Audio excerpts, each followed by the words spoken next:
somewhere over the Solomon Islands. August 1943.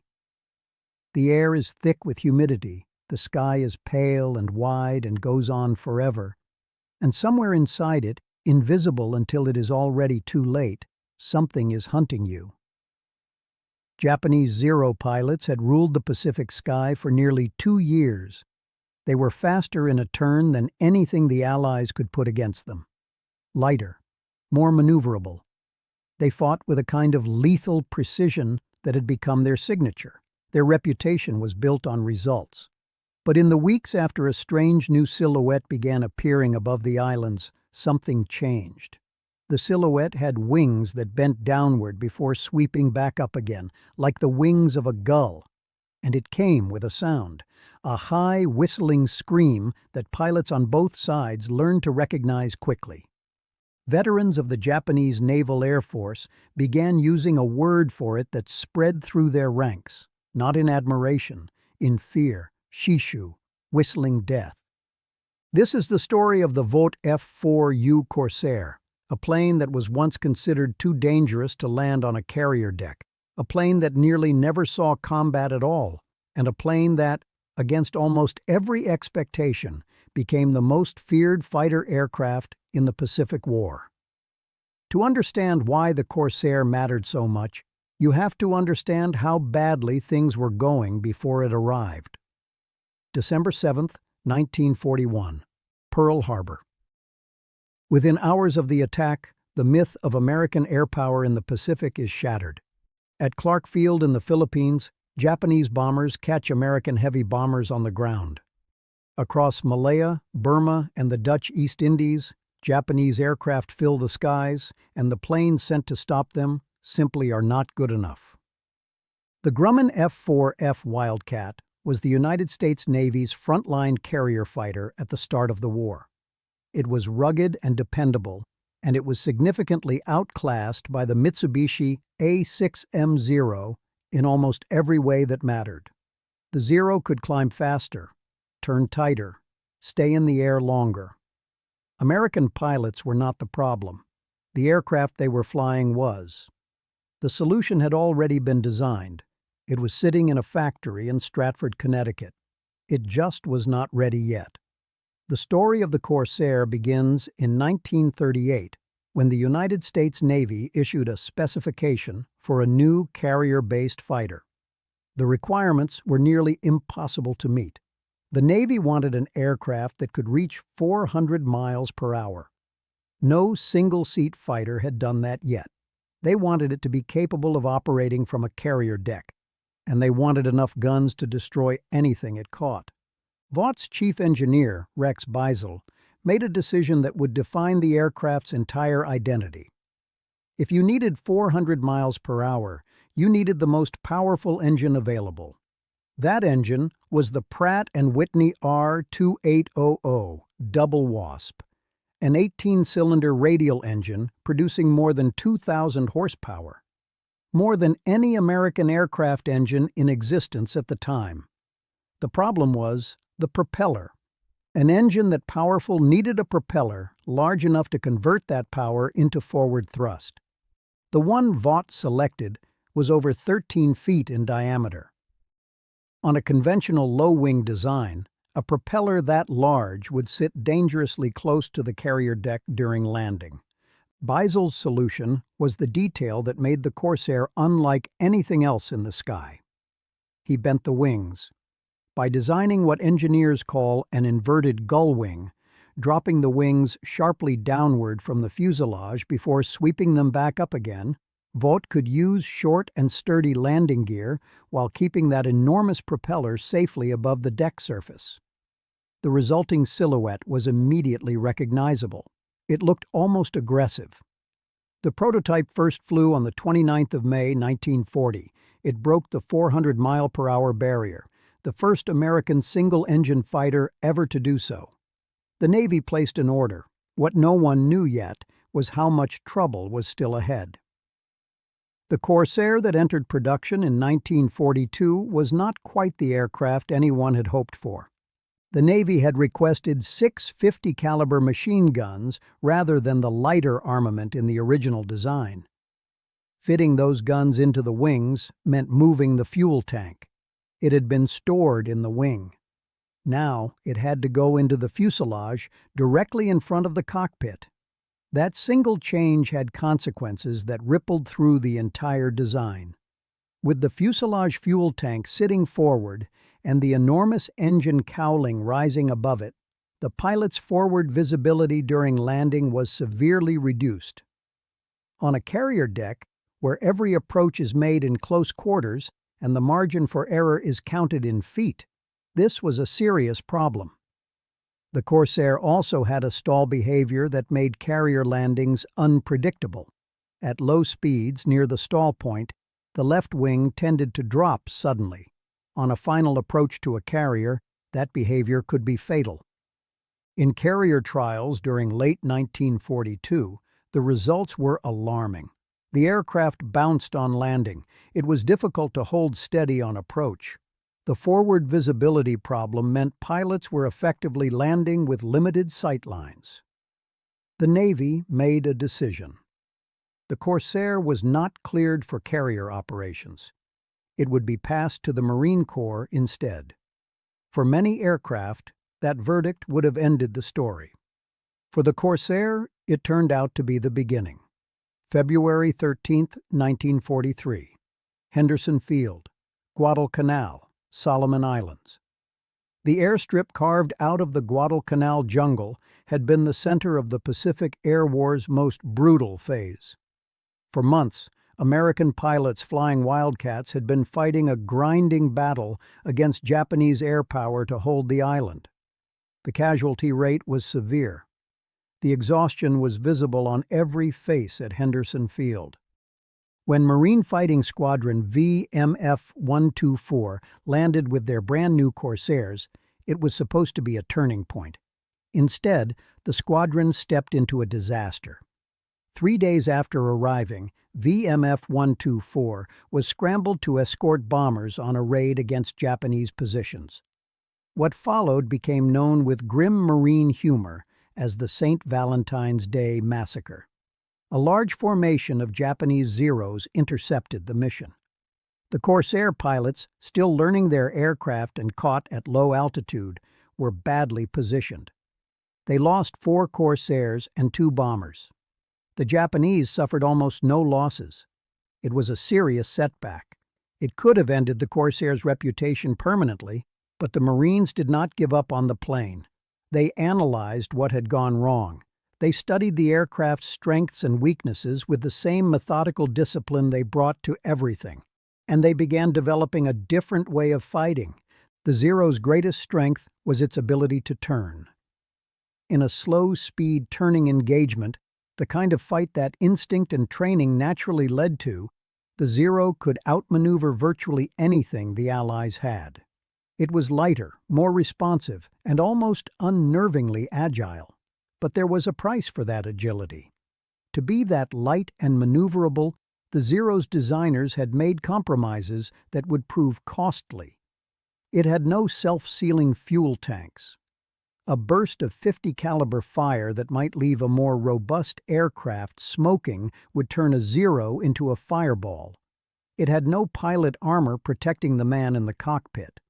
And at high speed, in a steep dive, the Zero's controls became heavy and sluggish, while the Corsairs remained sharp and responsive. American pilots began to understand something important. If you forced the Zero to fight on your terms rather than its own, you could beat it. Do not turn with it. Do not slow down. Use altitude. Use speed. Attack from above in a diving pass. Fire. Pull away before the Zero pilot can respond. Climb back to altitude. Do it again. This approach was called boom and zoom. It sounds straightforward. In practice, it required absolute discipline, suppressing every instinct that told a pilot to turn and face the threat coming at him. The Corsair made this possible. At altitude, the F4U was nearly 100 miles per hour, faster than the Zero. It could dictate the terms of almost every engagement. When Marine and Navy pilots fully understood this, the air war began to shift. No story of the Corsair is complete without Gregory Boyington. And the truth about Boyington is more complicated and more impressive than most accounts give him credit for. Major Gregory Boyington was 30 years old in 1943, ancient by fighter pilot standards. He was a former Flying Tiger who had fought in China before the United States entered the war. He was also known as a drinker, a brawler, and a difficult man to manage. Beneath all of that, he was one of the most gifted aerial tacticians of the entire war. In August of 1943, Boyington was given command of VMF 214. The squadron was assembled from pilots who did not quite fit in anywhere else, overflow from other units, men who had been passed around or overlooked. Boyington called them the Black Sheep. The name became legendary. Flying Corsairs, the Black Sheep moved through Japanese air defenses like a blade. Boyington had an almost instinctive ability to read an engagement as it developed. He knew where the attack was coming from before it arrived. He knew when to press and when to run, and in the cockpit of a Corsair, he was extraordinary. By January of 1944, Boyington had shot down 28 enemy aircraft, tying the existing American record. On January 3rd, he was shot down over Rabaul and taken prisoner. He spent the rest of the war in a Japanese prisoner of war camp. He survived. He was awarded the Medal of Honor. The Black Sheep's record under his command spoke for itself. 98 enemy aircraft destroyed, 48 probable kills, 32 damaged. The Corsair's reputation was no longer in question. Rabaul. In 1943, the name meant something specific to everyone fighting in the Pacific. It meant Japanese air power concentrated to a degree that made direct assault feel suicidal. Situated on the northeastern tip of New Britain Island, Rabaul was home to hundreds of Japanese aircraft and thousands of troops. It was the anchor of Japan's entire defensive perimeter in the Southwest Pacific. Striking it was considered one of the most dangerous missions a pilot could be assigned. In October and November of 1943, Allied planners decided Rabaul had to be neutralized. A series of carrier strikes and land-based raids were launched. Corsairs flew cover for all of them. What happened over Rabaul was some of the most intense air combat of the entire Pacific War. Japanese pilots defending the base were experienced and aggressive. They were fighting for ground they knew could not be surrendered. American pilots flying Corsairs and other fighters hit wave after wave of defenders. The results were staggering.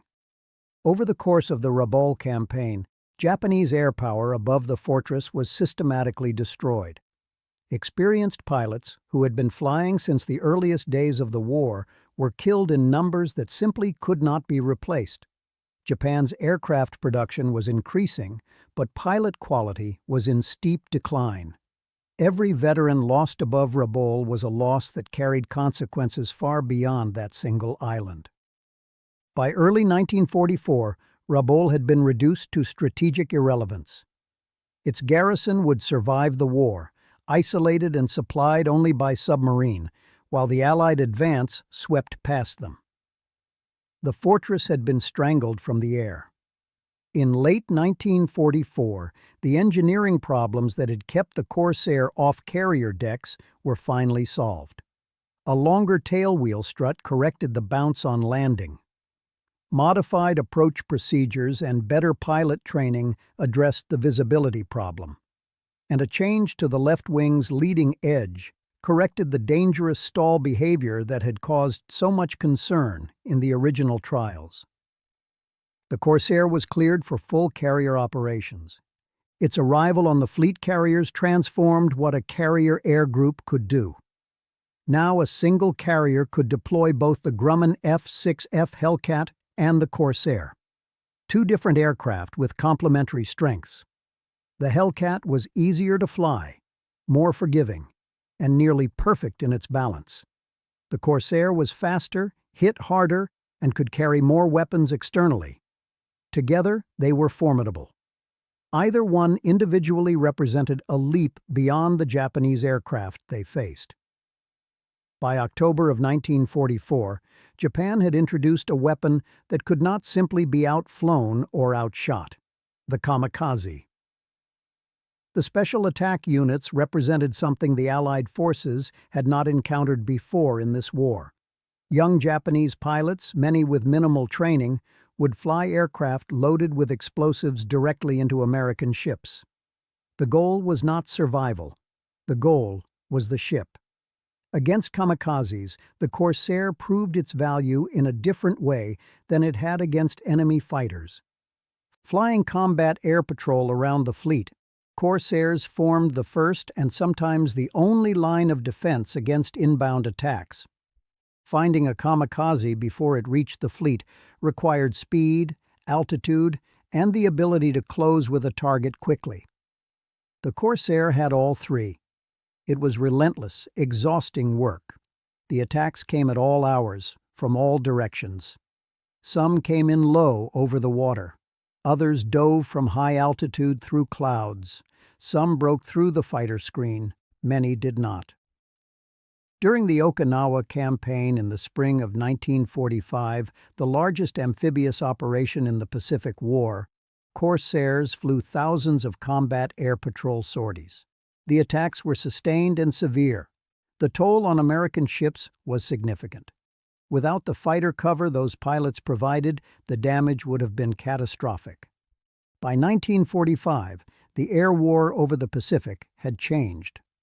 Japanese air power, worn down by 3 years of sustained combat losses, could no longer contest the skies the way it once had. The Corsair's role changed alongside the war's changing demands. Fitted with rockets and 2,000-pound bombs, the Corsair became a close air support platform of remarkable capability. Marines on the ground at Iwo Jima and Okinawa called in Corsair strikes with a level of confidence that only comes from hard experience. They knew the pilots could put rockets within yards of friendly positions without endangering the men they were protecting. The relationship between Marine ground forces and Marine aviators flying Corsairs was one of the most effective combined arms partnerships of the entire war. These pilots were not flying in support of strangers. They were flying in support of their own. That made a difference in how they flew. The Corsair turned out to be more than a fighter. It was a weapons system, adaptable, powerful, and precise enough to operate in direct support of men on the ground. When the numbers were tallied after Japan's surrender in August of 1945, the Corsair's combat record was extraordinary by any measure. During the course of the war, F4U Corsairs flew 64,051 combat sorties. In air-to-air combat, they destroyed 2,140 enemy aircraft, while losing only 189 of their own to enemy fighters. That works out to an air-to-air kill ratio of more than 11-1. No American fighter in the Pacific came close to matching that figure. Corsairs had dropped more than 15 million pounds of bombs. They had fired rockets into Japanese positions from the Philippines to Okinawa. They had protected carriers, covered amphibious landings, and hunted Japanese aircraft across waters from Guadalcanal to the home islands of Japan itself. Total production reached 12,571 aircraft built by Vought, Goodyear, and Brewster in factories that ran around the clock. A testament to the industrial capacity that Japan had never been able to match. The Corsair's story did not end with the Second World War. It remained in active service with the United States Navy and Marine Corps through the Korean War, flying ground attack missions until 1953. A full decade after its first combat sorties in the Pacific, French Navy Corsairs flew combat operations in Indochina in the early 1950s. The aircraft served with the Honduran Air Force until 1979, making it one of the longest-serving propeller-driven combat aircraft in history. Its technical legacy mattered as well. The engineering solutions Vought developed for the Corsair, the inverted gull wing, the integration of the massive double Wasp engine, the adaptation from pure fighter to multi-role platform shaped the thinking of the post-war aviation industry. The R2800 engine went on to power a generation of post-war airliners. The Corsair was not just a weapon of war. It was proof of what American aviation engineering was capable of producing under pressure. For the pilots who flew the Corsair, the aircraft was a complex relationship. It demanded respect. It punished carelessness. Its early reputation for difficulty was not entirely unearned. But mastered completely, it was something close to what a pilot could want. Fast enough to run from anything it could not fight. Powerful enough to destroy almost anything it faced. Rugged enough to bring you home when a less capable aircraft would have come apart. The men who flew Corsairs in the Pacific ranged in age from barely 20 to Pappy Boyington's 31. They came from farms in Ohio and universities in New England and cities across a country that had been at peace less than 2 years before they first climbed into a cockpit. The war shaped them in ways that never fully left. Some became quiet about what they had seen. Some talked about it for the rest of their lives. All of them carried the Pacific with them. There is a certain kind of paradox at the center of weapons history. The most remarkable machines of any war are also instruments of tremendous human loss. The Corsair was built to destroy.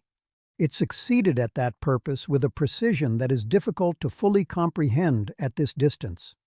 But in the broader sweep of history, the Corsair represents something more complicated than that.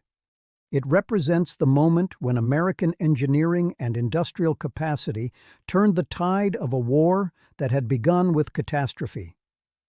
It represents the work of engineers who faced constraints that seemed impossible and found answers no one had imagined.